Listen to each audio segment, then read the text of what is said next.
கச்சத்தீவை திரும்பப் பெற வலியுறுத்தி சட்டப்பேரவையில் தீர்மானம் நிறைவேற்றம். இலங்கை செல்லும் பிரதமர் மீனவர்கள் விடுவிப்பு குறித்து பேச முதலமைச்சர் மு.க.ஸ்டாலின் வலியுறுத்தல்.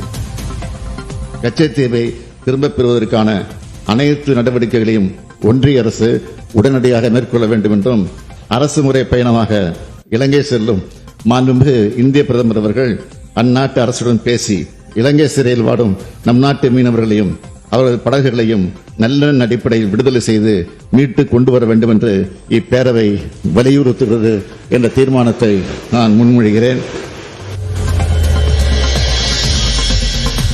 கச்சத்தீவு விவகாரத்தில் திமுக அரசு நாடகமாடுவதாக எதிர்க்கட்சித் தலைவர் எடப்பாடி பழனிசாமி குற்றச்சாட்டு. மத்திய அரசில் அங்கம் வகித்த போது எந்த நடவடிக்கையையும் எடுக்கவில்லை என குற்றச்சாட்டு. 16 ஆண்டு காலம் மத்தியிலே ஆட்சி அதிகாரத்தில் இடம்பெற்றிருந்த இந்த திராவிட முன்னேற்ற கழகம் ஏன் இந்த மீனவர் பிரச்சனையை தீர்க்கப்படவில்லை? ஏன் கச்சத்தீவை மீட்பதற்கு எந்த முயற்சியும் எடுக்கவில்லை? அதைத்தான் நாங்கள் சட்டமன்றத்திலே நான் கேள்வி எழுப்பினேன். அந்த தேர்தலை ஒட்டி இன்றைய முதலமைச்சர் அவர்கள், திராவிட முன்னேற்ற கழக அரசு, திமுக கட்சி ஒரு நாடகத்தை அரங்கேற்றிருக்குது. கச்சத்தீவு தீர்மானம் நாடகம் என தமிழக பாஜக தலைவர் அண்ணாமலை விமர்சனம். தீர்மானத்தை பாரதிய ஜனதா ஆதரிப்பதாக சட்டப்பேரவையில் வானதி ஸ்ரீனிவாசன் அறிவிப்பு.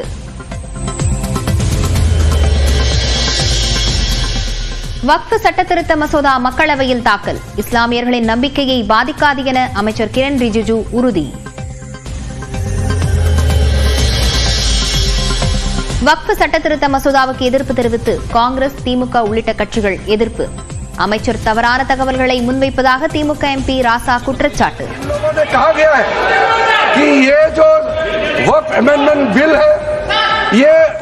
आर्टिकल 25, आर्टिकल 26, आर्टिकल 30 का उल्लंघन करता है करके इन्होंने इल्जाम लगाया। मैं पढ़ चुका हूं, आप पढ़ लो। மார்க்சிஸ்ட் கம்யூனிஸ்ட் கட்சியின் தேசிய மாநாடு மதுரையில் தொடக்கம். வரும் 6ஆம் தேதி வரை நடக்கும் மாநாட்டில் நாளை முதல்வர் மு.க.ஸ்டாலின் பங்கேற்பு.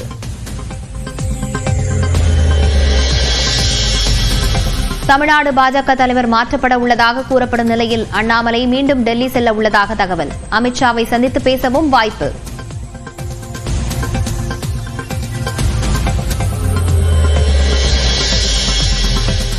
சென்னை அருகே இருசக்கர வாகனம் மீது கார் மோதி விபத்து. ஒரே குடும்பத்தைச் சேர்ந்த 3 பேர் உயிரிழந்த பரிதாபம்.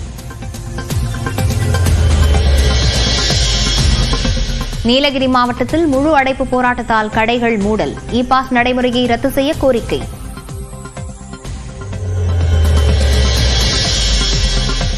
உதகையில் அம்மா உணவகங்களில் வழக்கத்தை விட கூடுதலாக கூட்டம். முழு அடைப்பு போராட்டம் காரணமாக எங்கும் உணவு கிடைக்காத நிலையில் சுற்றுலா பயணிகளின் பசியாற்றிய அம்மா உணவகம்.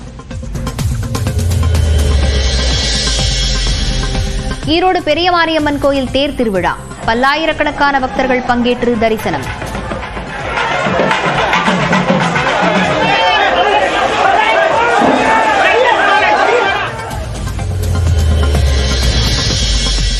நாமக்கல் மாவட்டம் மோகனூர் அருகே ரயில் முன் பாய்ந்து வங்கி துணை மேலாளர் தற்கொலை.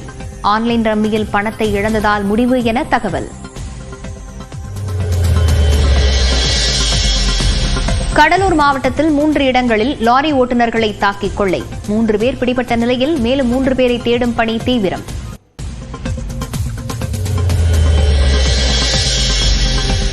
நாமக்கல் மாவட்டம் பள்ளிப்பாளையம் அருகே தீமிதி திருவிழாவில் 6 மாத குழந்தையுடன் விழுந்த பக்தர்.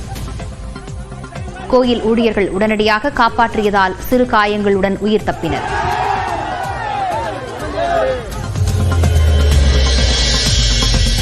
விண்வெளியிலிருந்து வந்து 1 வாரத்திற்கு பின்னர் வீட்டிற்கு சென்ற சுனிதா வில்லியம்ஸ் தனது வளர்ப்பு நாய்களை கொஞ்சி விளையாடினார். சென்னை டெல்லி போட்டிக்கான ஐபிஎல் டிக்கெட்டுகள் விற்று தீர்ந்தன. 1 லட்சத்திற்கும் மேற்பட்டோர் ஆன்லைனில் காத்திருந்த நிலையில் 1.5 மணி நேரத்தில் டிக்கெட்டுகள் காலி. ஐபிஎல் 18வது சீசனில் ஹாட்ரிக் வெற்றியை பதிவு செய்யுமா பெங்களூரு? சொந்த மண்ணில் குஜராத் டைட்டன்ஸுடன் இன்று பல பரீட்சை.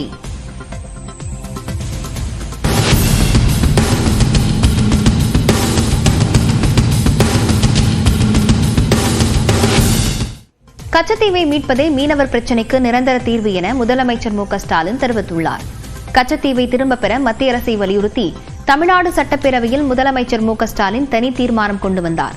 தனி தீர்மானம் மீது பேசிய அவர், மீனவர்கள் தாக்குதலுக்கு உள்ளாகி வருவதை கனத்த இதயத்தோடு மாமன்றத்தில் பதிவு செய்ய கடமைப்பட்டிருப்பதாகவும், எத்தனை அரசியல் நிலைமைகள் மாறினாலும் தமிழ்நாட்டைச் சேர்ந்த இந்திய மீனவர்கள் பாதிக்கப்படுவது மட்டும் இன்னும் மாறாமல் இருப்பதாகவும் வேதனை தெரிவித்தார்.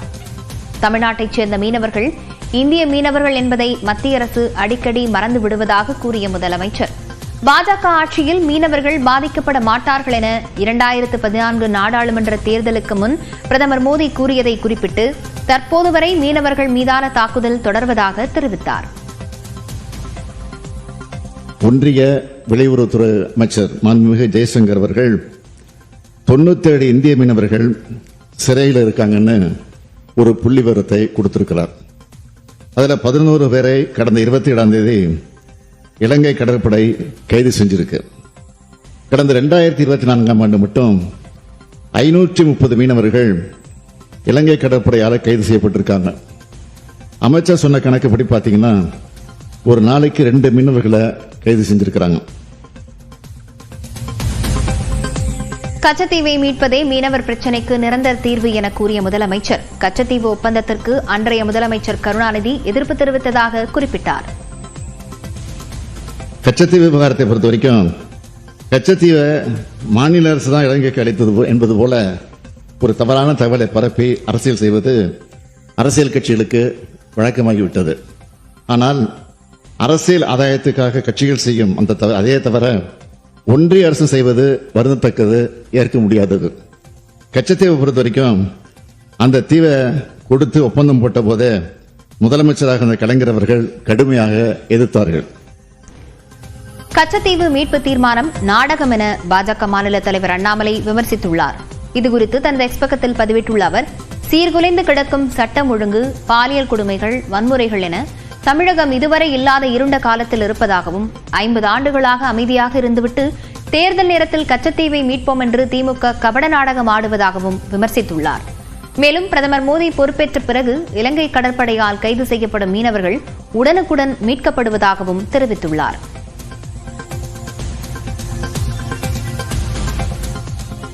அதேவேளையில் சட்டப்பேரவையில் கச்சத்தீவு தொடர்பாக முதலமைச்சர் மு க ஸ்டாலின் கொண்டு வந்த தனி தீர்மானத்திற்கு பாஜக ஆதரவு தெரிவித்துள்ளது.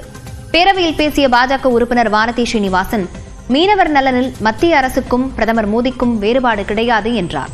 ஜனநாயகத்திற்கு விரோதமாக கச்சத்தீவு தாரை வார்க்கப்பட்டது முதல் தற்போது வரை பாஜக குரல் கொடுத்து வருவதாகவும், சர்வதேச அரங்கில் பல்வேறு நாடுகளின் மதிப்பை பெற்றுள்ள பிரதமரால் வரலாற்று தவறை சரி செய்ய இயலும் என்றும் நம்பிக்கை தெரிவித்தார்.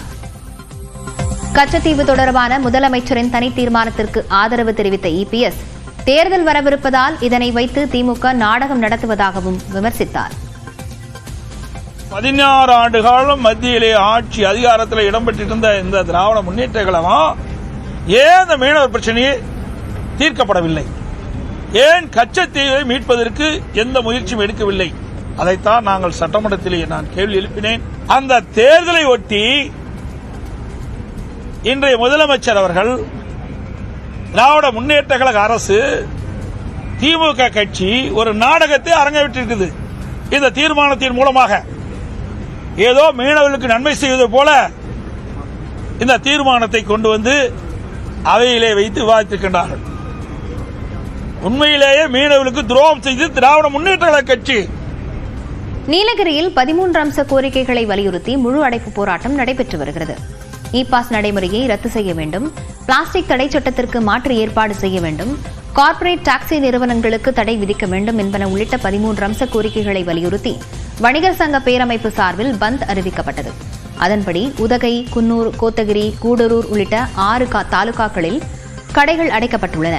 மாவட்டம் தழுவிய போராட்டத்திற்கு ஆட்டோ ஓட்டுநர்கள், சுற்றுலா கார் ஓட்டுநர்களும் ஆதரவு தெரிவித்திருப்பதால் எப்போதும் பரபரப்பாக காணப்படும் உதகையின் மார்க்கெட் பகுதி, மெயின் பஜார், மத்திய பேருந்து நிலையம் ஆள் நடமாட்டமின்றி வெறிச்சோடி காணப்படுகிறது. மருந்து கடை உள்ளிட்ட அத்தியாவசிய கடைகள் மட்டுமே திறக்கப்பட்டுள்ளன. நீலகிரியில் புதிய கட்டுப்பாடுகள் அமலுக்கு வந்திருக்கும் நிலையில் இ பாஸ் சோதனைக்கு பிறகே 2வது நாளாக சுற்றுலாப் பயணிகள் மாவட்டத்திற்குள் அனுமதிக்கப்பட்டு வருகின்றனர். போக்குவரத்து நெரிசலை குறைக்கவும் சுற்றுச்சூழலை பாதுகாக்கும் வகையிலும் நீதிமன்ற உத்தரவுப்படி நீலகிரியில் இ பாஸ் நடைமுறை அமலுக்கு வந்துள்ளது. மாவட்டத்தில் உள்ள 15 சோதனை சாவடிகளில் அதிகாரிகள் இ பாஸ் சோதனையில் ஈடுபட்டுள்ளனர்.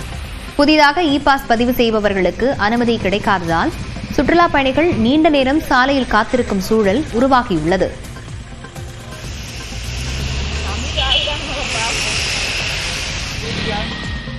தமிழ்நாடு பாஜக தலைவர் மாற்றப்படவிருப்பதாக கூறப்படும் நிலையில் அண்ணாமலை மீண்டும் டெல்லி செல்லவிருப்பதாக தகவல் வெளியாகியுள்ளது.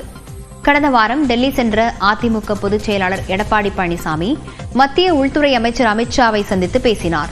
தமிழ்நாடு நலன் கருதியே அமித்ஷாவை சந்தித்ததாக எடப்பாடி கூறியிருந்தாலும் எதிர்வரும் சட்டமன்ற தேர்தலில் அதிமுக பாஜக கூட்டணி அமையவிருப்பதாக தகவல் வெளியானது.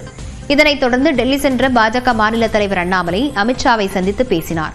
அதன் பிறகு ஆங்கில நாளேட்டிற்கு பேட்டியளித்த அமைச்சர் அமித்ஷா அதிமுகவுடனான கூட்டணி பேச்சுவார்த்தை நடைபெற்று வருவதாக தெரிவித்தார். பின்னர் செய்தியாளர்களை சந்தித்த அண்ணாமலை கூட்டணி குறித்து அமித்ஷாவின் கருத்தே இறுதியானது என்றும் தான் கட்சியின் தொண்டனாக பணியாற்றவும் தயார் எனவும் கூறினார். இத்தகைய சூழலில் பாஜக மாநில தலைவர் மாற்றப்படலாம் என தகவல் வெளியான நிலையில் அண்ணாமலை மீண்டும் டெல்லி செல்லவிருப்பதாக தகவல் வெளியாகியுள்ளது. ஏற்கனவே பாஜக மூத்த தலைவர்களை சந்தித்த அண்ணாமலை மீண்டும் அமித்ஷாவை சந்தித்து தமிழ்நாடு அரசியல் நிலவரம் குறித்தும் அதிமுகவுடனான கூட்டணி தொடர்பாகவும் பேசவிருப்பதாக கூறப்படுகிறது. டெல்லியில் வரும் 7ஆம் தேதி பாஜகவின் தேசிய மையக்குழு கூட்டம் நடைபெறவிருக்கும் நிலையில் அப்போது புதிய தலைவர் தேர்வு குறித்த அறிவிப்பு வெளியாகலாம் என்றும் எதிர்பார்க்கப்படுகிறது.